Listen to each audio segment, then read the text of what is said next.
Hola, apreciados amigos. Una vez más estamos para estudiar en una nueva serie de temas. Este es el tema número 1, la educación en el Jardín del Edén. Va a tener que ver con la educación y este es el tema número 1. Pero antes de estudiar, oremos al Señor. Amado Padre que estás en el cielo, sabemos que tú eres el único capaz, el único suficiente y reconocemos nuestra limitación. Querido Padre, nos entregamos a ti para que nos dirijas, nos uses al estudiar tu palabra. En el nombre de Cristo Jesús. Amén. La educación en el Jardín del Edén. Pueden imaginarse cómo era esa educación ahí. ¿Cómo era? La pregunta es obvia. ¿Cómo estaba formada esa escuela en el Jardín del Edén? La primera escuela, por así decirlo. Había un aula. ¿Y cuál era el aula? El aula era el jardín. Había un libro de texto. ¿Y cuál era el libro de texto? Era la naturaleza, obviamente. Y el maestro, ¿cuál era el maestro? El maestro era Jesús, era Dios, el creador. Y los alumnos habían dos para empezar en el jardín del Edén. Adán y Eva, obviamente, nuestros primeros padres. ¿Usted le hubiese gustado estar en esa escuela? Qué hermoso, antes del pecado, antes de entrar al pecado. La primera escuela, entonces vamos a hablar de eso, de esa primera escuela compuesta de Adán y Eva. Y Dios, el instructor, el maestro, qué privilegio. Génesis 1:27 dice, y creó Dios al hombre a su imagen. A imagen de Dios lo creó, varón y hembra lo creó. Interesante que cuando dice que Dios creó a su imagen a la raza humana, a la humanidad, obviamente que Dios estaba creando seres inteligentes, capaces de ser enseñados, capaces de aprender, con posibilidades ilimitadas de aprender, de hecho. Interesante. Génesis 1:28 dice más de esta creación, de estos dos seres, nueva creación que Dios hizo. Y los bendijo, dice Dios, y les dijo, fructificad y multiplicaos. En otras palabras, podrían procrear como su creador, semejante. Dios es creador, nosotros procreamos, que es distinto. Así que, y multiplicaos, lo que significa llenar la tierra y sujuzgarla. Sujuzgarla significa someterla. Tendría capacidades, digamos, de rey. Sujuzgarla, y señorad en los peces del mar, en las aves de los cielos, en todas las bestias que se mueven sobre la tierra. En otras palabras, estas criaturas que Dios había creado a semejanza de Él, tendrían potestad, tendrían autoridad, tendrían la capacidad de señorear, de ser reyes. Él era el rey, era el príncipe de este mundo, esta raza que Dios había creado para ser reyes. Sobre todo el planeta. Ellos iban a controlar, iban a someter todos los animales iban a ser siervos, iban a obedecerles, someterlos. Pero claro, cuando vino el pecado se dañó totalmente el ecosistema y los animales, a un león lo quiere someter, no se somete. Claro, eso cambió después del pecado, pero en el jardín perfecto se suponía que debía señorear, debía mandar y obedecer todo el resto de los animales. Debía someterlos. Génesis era rey, entonces era como rey el hombre primero. Ese era un rol del hombre. Génesis 2:15 dice, tomó pues Jehová Dios al hombre y lo puso en el huerto del Edén para que lo labrara y lo guardase. Y esa palabra labrara en hebreo es abad. Y lo guardase es shamar, para que lo labrara y lo guardase, shamar. Interesante que esa palabra, la tarea de nuestros primeros padres, Adán y Eva, no era, digamos, simplemente trabajar. Era más que eso. De hecho, aquí habla del jardín del Edén como un santuario, en el cual Adán y Eva serían como los levitas, como los sacerdotes. En el jardín perfecto se necesitaba sacerdotes. ¿Por qué no? Esta nueva creación iba a hacer que seres de otros mundos, seres no caídos, ángeles, se asombraran. Y esta creación haría que otros seres del universo se acerquen más a Dios, reverencien, llamen a Dios. Y estos seres serían ese rol de sacerdotes en un jardín perfecto, obviamente, de que amen más a Dios, de que admiren más a Dios por esta nueva creación. Ese era el rol. De hecho, esas mismas palabras, por eso les leí en el hebreo, porque esas mismas palabras aparecen en la obra de los levitas. Números 3:8 dice, en los levitas, hablando de los levitas, y les dice lo que tendrían que hacer, la responsabilidad de los levitas en el santuario. Por eso se habla del santuario, el primer santuario en el jardín del Edén, donde estaba el jardín, era, digamos, era el lugar, el santuario, donde se habla, por ejemplo, el mismo, por decir, como el santuario más adelante tenía 3 departamentos. El lugar santísimo era donde se encontraba con Adán y Eva. Era, por así decirlo, el trono donde se presentaba Dios, el árbol de la vida. Y el lugar santo era todo el jardín. Y el resto de la tierra, el jardín mismo, y el resto de la tierra era el atrio exterior. Por eso acá, los teólogos cuando estudian cuidadosamente se dan cuenta de eso. Números 3:8 dice, hablando de los levitas, ahora en el santuario en el desierto, que ¿cómo se llama? Tabernáculo, como carpa que se hizo especial ahí para encontrarse Dios con su pueblo. Y guardarán los levitas, los sacerdotes, y guarden, shamar, todos los utensilios del tabernáculo de reunión, y todo lo encargado a ellos por los hijos de Israel. Y ministren, ahí está Abad, en el servicio del tabernáculo. Son las mismas palabras cuando describe la obra que haría Adán y Eva. Shamar, Abad, las mismas palabras. La obra de los levitas, que era del sacerdocio, era parecida a las de Adán y Eva. Las mismas palabras utiliza. Abad y Shamar, guarden y ministren en el santuario. Estimados amigos, el hombre fue creado en un jardín perfecto para que viva para siempre y para que sea un sacerdote, para que acerque a otras criaturas a Dios al observar esta nueva creación, el universo. No solo eso, pero iban a ser reyes también, así como leímos, reyes de este planeta, príncipes de este planeta. Pero claro, después estaba celoso uno y entonces los hizo caer, un ángel caído. Y eso es lo que revela luego. Hubo intromisión ahí en el jardín del Edén. Intromisión. Pero el ideal elevado de Dios eterno era ese que ya les describí. Ahora hubo intromisión. La serpiente. Génesis 2:16 dice, y mandó Jehová Dios al hombre diciendo, de todo árbol del huerto podrás comer. Ahí habla Dios. Le dice, son las instrucciones. De todo árbol del huerto podrás comer. 17. Capítulo 2 de Génesis. Mas del árbol de la ciencia del conocimiento, dicen unas versiones del conocimiento, de la ciencia dice solo esta versión, pero yo le puse entre paréntesis, para que vean que habla del conocimiento, de instrucción. Mas del árbol de la ciencia del conocimiento del bien y del mal no comerás, porque el día que de él comiereis, ciertamente moriréis. Ahí está, ciencia tiene que ver con conocimiento, la escuela, como estamos diciendo, la primera escuela. Ahora Génesis 3:1, ahí viene la desobediencia, la serpiente que estaba celosa por esta nueva creación. Génesis 3:1 dice, pero la serpiente era astuta. Y usted se pregunta, ¿cómo en un jardín perfecto Dios pone la serpiente astuta? Astuto es como, tiene connotaciones negativas. ¿Por qué astucia en el jardín del Edén, un jardín perfecto? ¿Saben por qué? Porque por el libre albedrío. Porque si Adán y Eva no tenían libre albedrío, si no tenían la posibilidad de dejar a este maestro y elegir otro maestro, entonces ellos no eran libres. Y Dios solo crea por amor. Y el verdadero amor, cuando no hay libertad, no es verdadero amor. Entonces, por eso es. La serpiente era astuta, dice, más que todos los animales. Había, digamos, un árbol de prueba ahí también.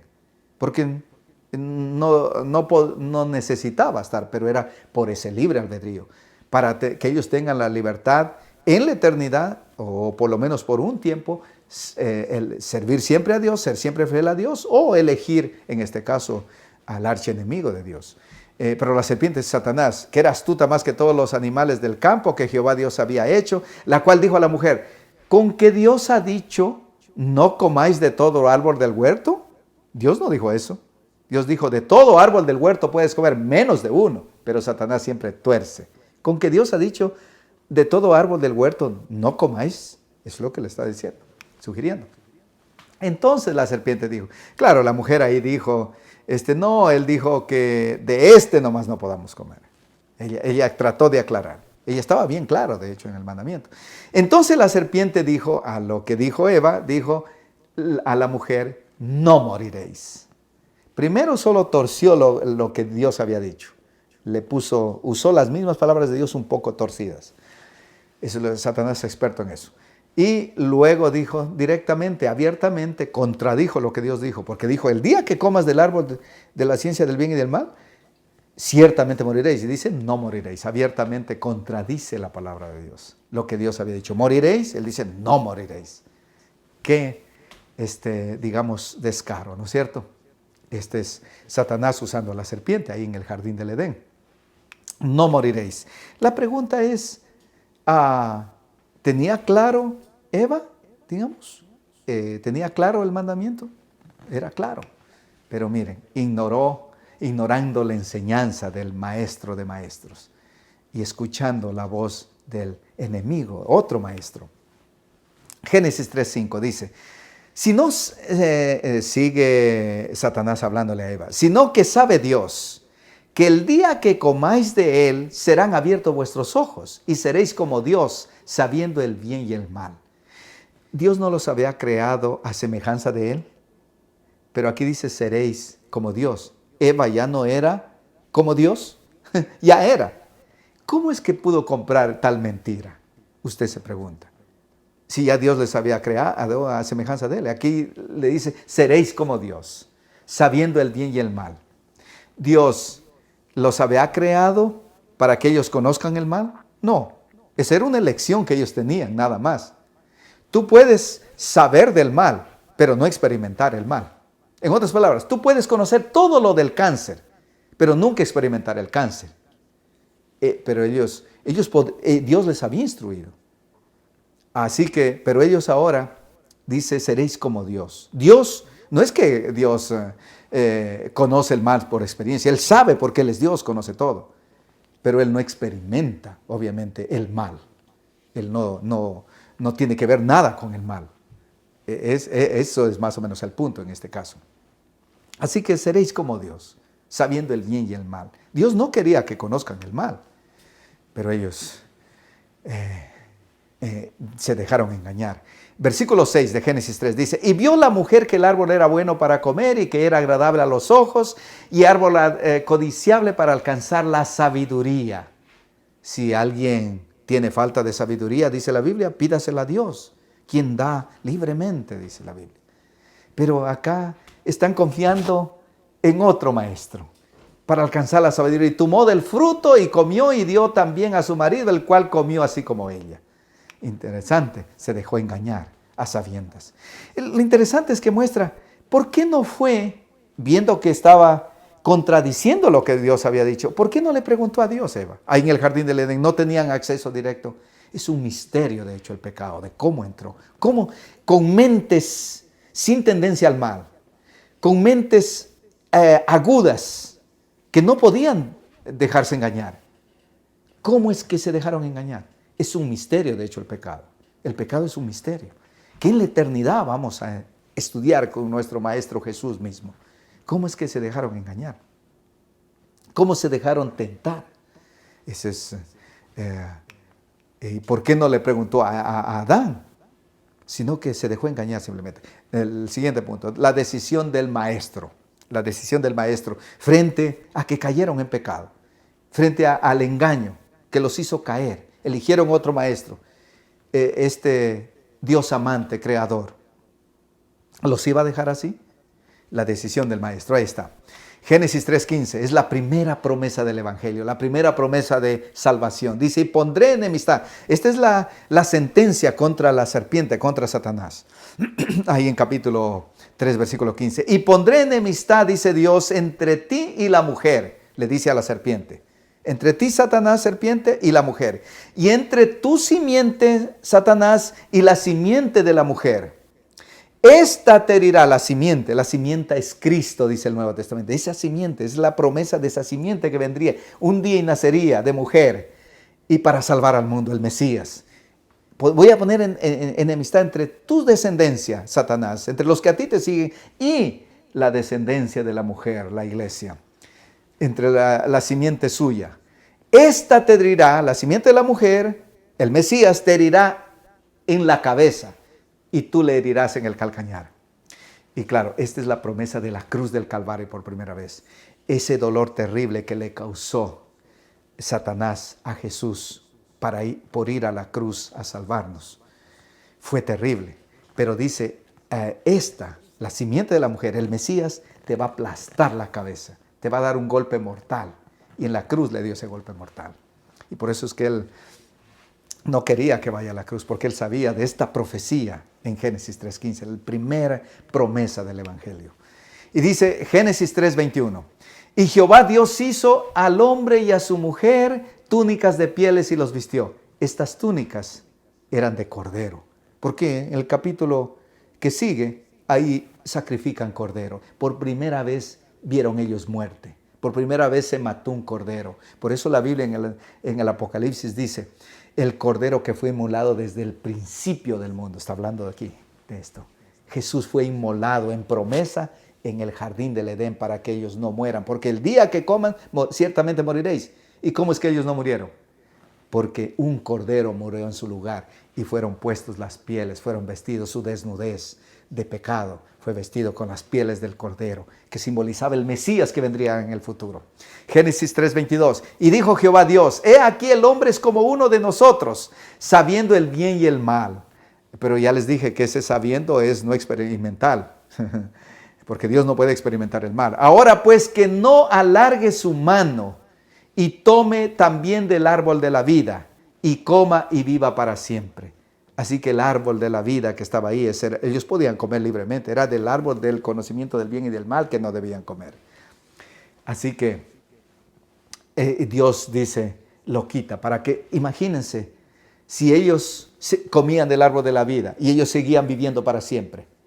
Y sin embargo, imagínense alguien con cáncer y no pudiendo morir.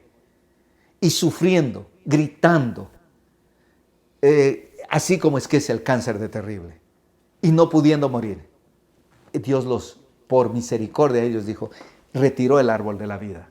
Para que entonces, porque la muerte es un descanso de nuestro dolor cuando sufrimos, cuando estamos enfermos. Así que ahí está, Génesis 3:22 está eso, que Dios quitó el árbol de la vida. Génesis 3:23, y lo sacó Jehová del huerto del Edén para que lo labrase la tierra que fue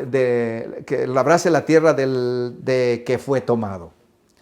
Aquí, obviamente, la labor en el versículo 23 y otros versículos ahí alrededor muestra de que la labor era con sudor ahora. Ya no era como en el jardín del Edén, que era un deleite, que no se cansaban. Ahora, con sudor, es lo que cambió, digamos. Una nueva asignación. De hecho, una nueva asignación en esta escuela. Ahora tendrían que aprender el plan de salvación, el rescate.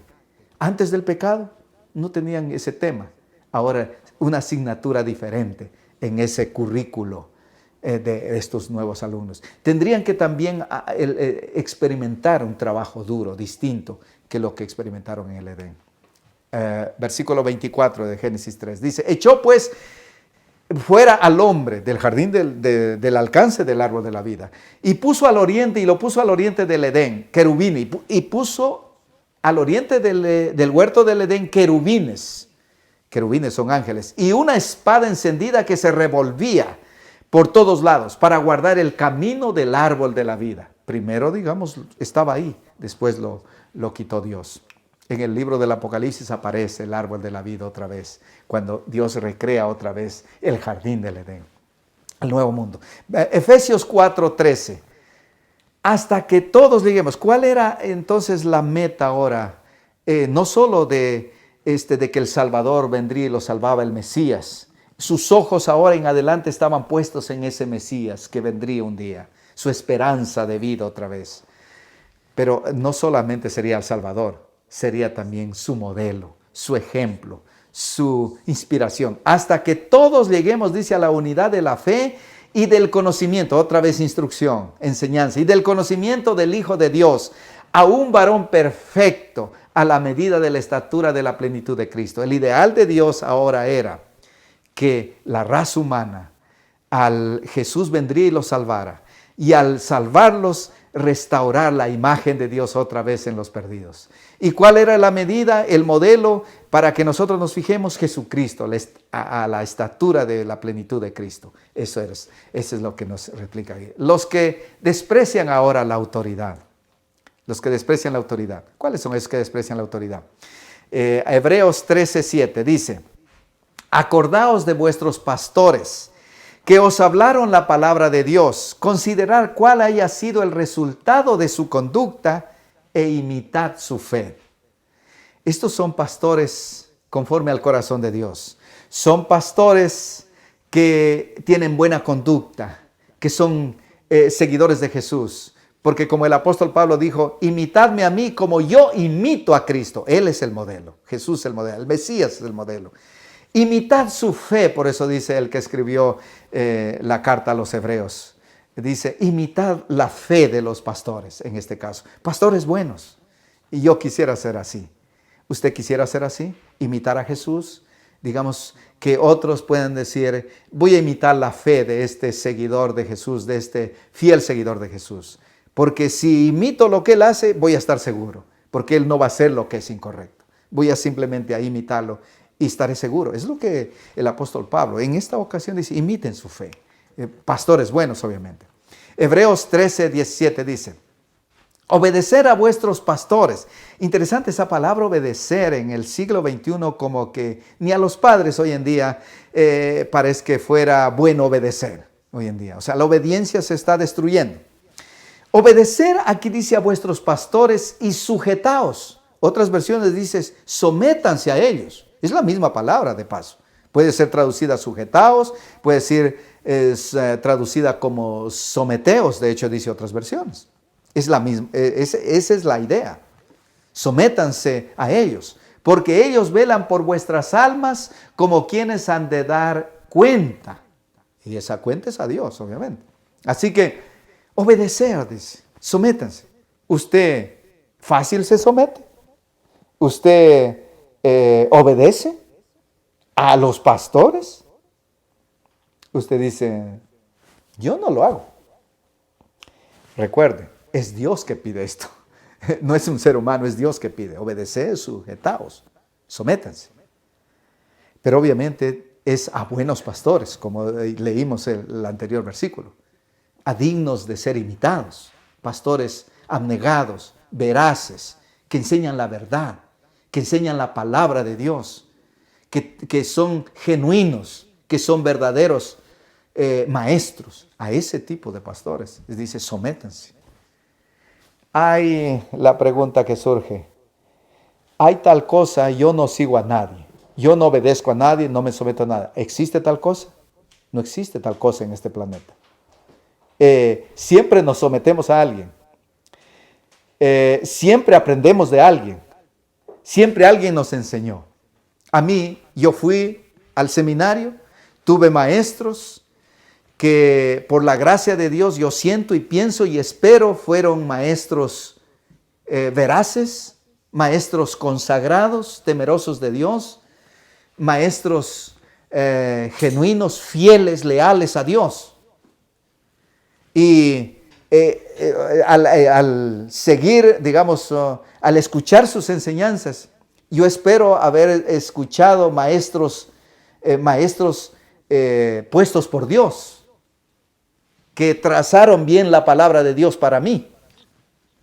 Y para yo, al transmitir ahora ese conocimiento, también tengo que ser fiel también a la palabra de Dios. Pero siempre, el punto es que siempre de alguien aprendemos y a alguien seguimos. A alguien nos sometemos. Lo importante no es que si nos vamos a someter o no, porque siempre a alguien nos vamos a someter y es el ideal de Dios.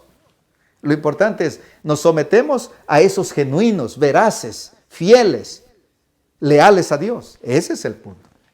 Y para eso se necesita oración, sabiduría, pedirle a Dios que nos ilumine, que nos muestre, que nos guíe a esos maestros genuinos, a esos pastores genuinos. Ese es el punto. Y someternos a los verdaderos. ¿Por qué tener cuidado someterse a los pastores o obedecerlos? Segunda de Pedro 2:1 dice, pero hubo también falsos profetas entre el pueblo. Falsos profetas. Entonces por eso hay que tener cuidado y no someterse a cualquiera.